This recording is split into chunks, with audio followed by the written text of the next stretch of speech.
प्रतिभा 9वीं कक्षा में गणित पढ़ाती थी। वो इतनी मोटी थी कि एक कुर्सी में नहीं समाती थी। उसके लिए कुर्सी में बैठना मुश्किल हो जाता था। एक दिन प्रतिभा ने स्कूल के पियन को बुलाकर कहा, घनश्याम, इस कुर्सी के दोनों हाथ तोड़कर अलग कर दो। क्यों मैडम जी, क्या हुआ? इसके दोनों हाथ मुझे चुभते हैं, मुझे ठीक से बैठने नहीं देते।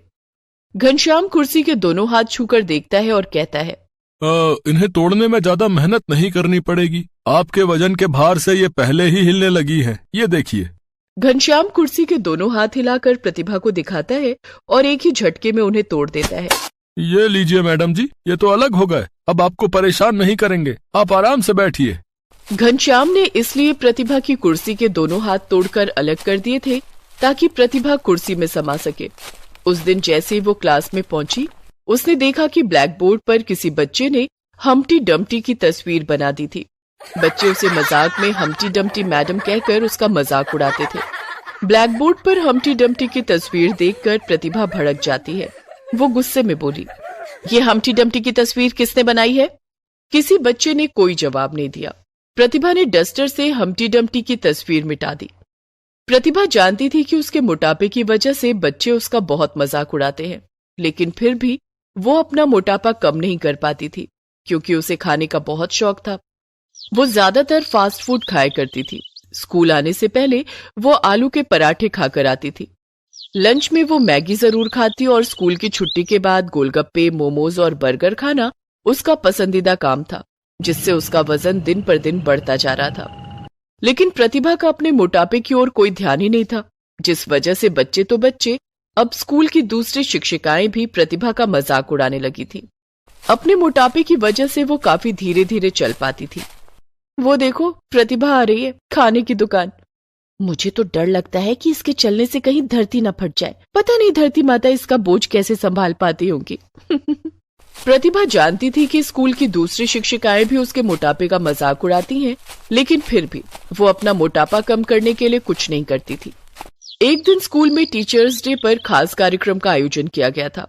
कॉमन रूम में बैठकर सभी शिक्षिकाएं आपस में बातें कर रही थी। मैं तो डिजाइनर साड़ी और पेंसिल हील सैंडल पहन कर आऊंगी। मैं तो लहंगा पहन कर आऊंगी और हाई हील पहनूंगी। सभी शिक्षिकाएं इस तरह से अपना लुक तैयार कर रही थी। प्रतिभा ने भी सोचा, मैं भी डिजाइनर साड़ी और पेंसिल हील सैंडल पहन कर आऊंगी। मैं भी इनकी तरह खूबसूरत दिखूंगी।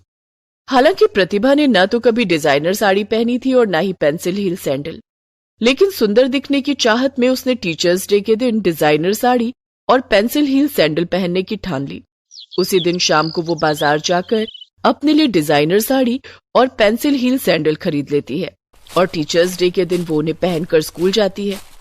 सभी बच्चे उस दिन स्टेज शो करते हैं और शो के बाद अनाउंस करते हैं कि आप सभी मैम से अनुरोध है कि आप सभी स्टेज पर आएं और रैंप वॉक करें।